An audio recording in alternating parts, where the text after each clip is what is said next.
Hotep, brothers and sisters, my name is John Walter McLean IV and welcome to Oren's Pan-African, Black Facts, and Wax Museum. I am a docent here at your 33 floor, virtual, 3D, interactive, integrated technology Wax Museum.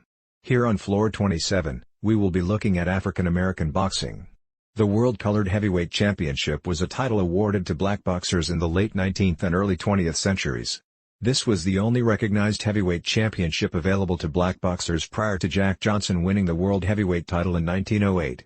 The title continued to exist until the reign of Joe Louis, as universally recognized champ, as the color bar against black heavyweights was enforced during and for a generation after Jack Johnson's reign as world champ. Drawing the color line. Though not sanctioned by any governing body, the colored heavyweight title was publicly recognized due to the color bar in pro boxing in the 19th and early 20th centuries, when white champions drew the color line and would not defend the title against a black man. In the heavyweight division, the color bar was adamantly defended by the Boston Strong Boy, bare-knuckle boxing champ John L. Sullivan, the first modern heavyweight champ, who had fought black fighters on his way up to the title but would not defend it against a black man. Succeeding white heavyweight champs James Corbett and James J. Jeffries followed the same pattern. Since the white champs had fought black fighters as equals on their way up, the color bar undeniably was maintained due to racial prejudice. Since black boxers were being denied a shot at the world title solely due to their race, the general public gave credence to the colored heavyweight title. Maintaining the color bar.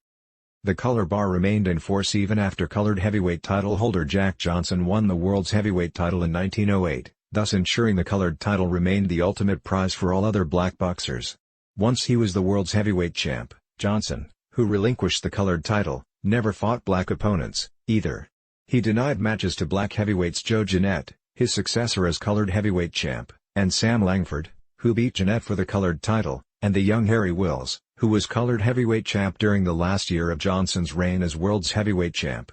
Blacks were not given a shot at the title allegedly because such top boxing promoters as Tex Rickard believed that a fight between two black boxers would not draw at the gate.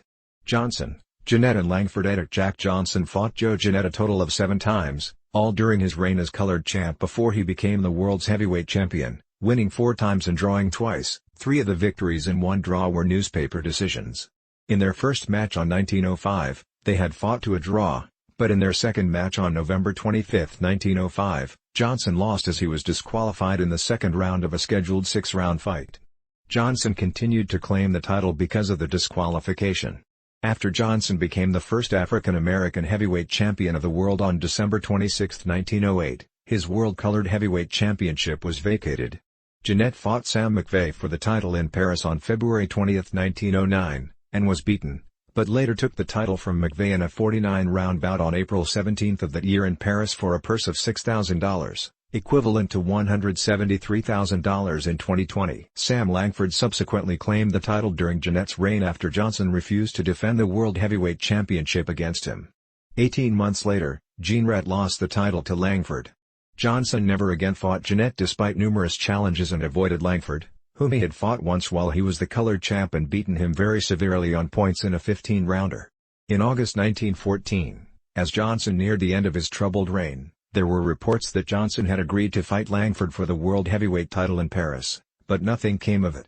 After losing his World Heavyweight Championship, Johnson never again fought for the colored heavyweight crown. Because great boxers of the era were barred from fighting for the heavyweight championship because of racism, Johnson's refusal to fight African Americans offended the African American community, since the opportunity to fight top white boxers was rare. Jeanette criticized Johnson, saying, "Jack forgot about his old friends after he became champion and drew the color line against his own people." One proposed World Boxing Council title. The World Boxing Council attempted to create a similar championship in 2004 called the All-African World Championship, which would be open to boxers of African descent from any country as well as boxers of any race living in Africa. 2. This proposal was met with worldwide criticism. 3. And the World Boxing Council ultimately abandoned the idea.